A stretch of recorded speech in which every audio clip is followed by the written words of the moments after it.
మీకా గ్రంథానికి మూలవాక్యం ఆలకించుడి. ఈ మాటలు మీరు చూస్తే 3 సందేశాలు ఇచ్చాడు మీకా భక్తుడు. ఆ 3 సందేశాలు ఈ 3 మాటలలో 3 వచనాలలో మీకు కనబడతాయి. మొదటిది మీకా గ్రంథం 1వ అధ్యాయం 2వ వచనం. బ్యూటిఫుల్గా నిరాటంకంగా బూదిగంతముల వరకు ఉండే జనులకు ఒక షార్ట్ వర్డ్ ఏమంటాడు? సకల జనులారా ఆలకించుడి.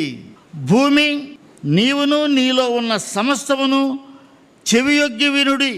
ప్రభువగు యెహోవా మీ మీద సాక్ష్యము పలుకబోచున్నాడు.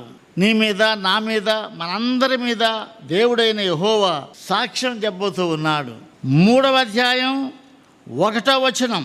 నేను ఇలాగూ ప్రకటించుదని, యాకోబు సంతతి యొక్క ప్రధానులారా, ఇశ్రాయేలీయుల అధిపతులారా ఆలకించుడి. న్యాయము ఎరిగి ఉండి మీ ధర్మమే కదా. ఇక్కడ సకల జనులకు చెప్పాడు 1వ అధ్యాయంలో.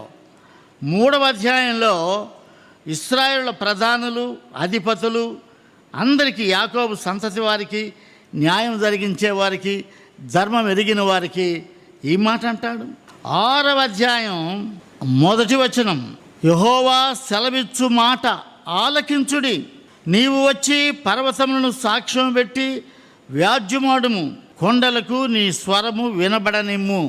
దేవుడి అద్భుతమైన మాటలు, 3 మాటలు, చిన్ని మాటలు, ఆలకించుడి. ఇది మీకా గ్రంథములోని సందేశం. సకల జనులారా ఆలకించుడి.